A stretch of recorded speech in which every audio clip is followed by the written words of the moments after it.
తెలుగుదేశాన్ని పవర్లో నిలపడానికి జగన్మోహన్ రెడ్డి గద్దదించడానికి ఉపయోగపడిందా అంటే బహుశా లేదనే ఆన్సర్ ఉంటుంది. అది లక్ష్యం కూడా కాదు అని నా అంచనా.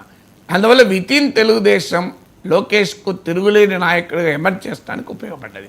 అందువల్ల ఈ యువగలం యాత్ర ఆబ్జెక్టివ్ ఆ మేరకు ఉంది కనుక ఆ మేరకు సాధించినట్టే. ఇక మరో ముఖ్యమైన అంశం, పవన్ కళ్యాణ్ వెళ్తాడా లేదా? ఇవాళ పత్రికలో కూడా మీరు కూడా సస్పెన్స్ ఉంది చూశారు.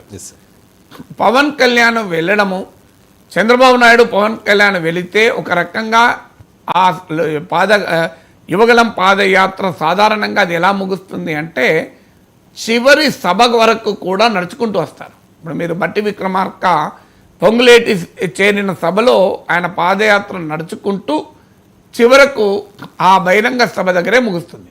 మరి వీరి కారణమేమో కానీ యువగలం యాత్ర ముగిసిన తర్వాత ఓ 1 డేకు ముగింపు సందర్భంగా సభ పెట్టారు. చంద్రబాబు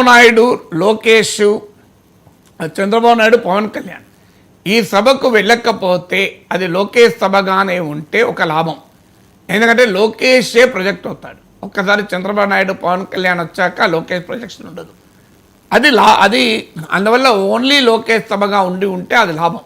నష్టం ఏంటి అంటే మొబిలైజేషన్. చంద్రబాబు నాయుడు పవన్ కళ్యాణ్ రావడము అనేది పార్టీ మొబిలైజేషన్కి ఉపయోగపడుతుంది. అందువల్ల ఇది లోకేష్ యువగలం ముగింపు సభ అనేది మాత్రమే లక్ష్యంగా కనబడలేదు. ఇది ఒక రకంగా తొలి ఎలక్షన్ మీటింగ్గా ఇది రూపాంతరం చెందుతుంది. యువగలం కంక్లూడింగ్ సభ ఎలక్షన్ మీటింగ్గా రూపాంతరం చెందుతుంది కనుక పవన్ కళ్యాణ్ కూడా ఆహ్వానించారు.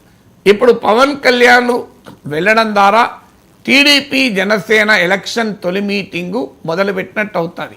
అది తెలివిగా టీడీపీ యువగలం కంక్లూడింగ్ సభతో లింక్ చేసింది.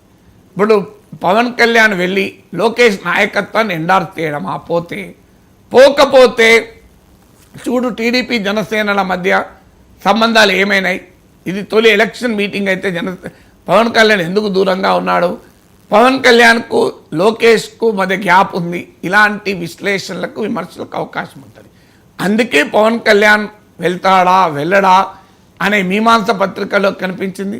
బహుశా పవన్ కళ్యాణ్ను ఒప్పించడానికే చంద్రబాబు నాయుడు ఇటీవల ఆయన ఇంటికెళ్ళి కూడా కలవడం వెనకాల అనేక ఇతర అంశాలతో పాటు లోకేష్ యువగలం కంక్లూడింగ్ సభకు కూడా ఒక కేంద్రమైంది.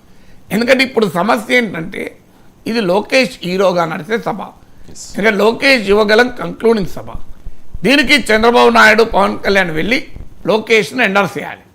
సో అది పవన్ కళ్యాణ్ మరి ఆ నిర్ణయం తీసుకుంటాడా, వెళ్ళకపోతే ఓ ప్రాబ్లం, వెళ్తే ఓ ప్రాబ్లం. మరి ఆ మీమాంసలో పవన్ కళ్యాణ్ ఎలా స్పందిస్తాడో చూడాలి. రైట్ సార్, పవన్ కళ్యాణ్ వెళ్ళడం వల్ల విజయోత్సవ సభ సక్సెస్ అవ్వచ్చు.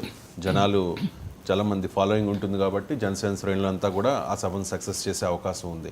ఒకవేళ వెళితే పవన్ కళ్యాణ్కి కలిగే నష్టం ఏంటి సార్? ఎందుకంటే సీట్ల సర్దుబాటుపై ఇంకా క్లారిటీ రాలేదు. తెలుగుదేశం పార్టీ నిర్వహించే ఈ సభలో పవన్ కళ్యాణ్ పాల్గొనడం ద్వారా అక్కడ రేపన్న రోజు ఏదైనా ప్రాబ్లం వస్తే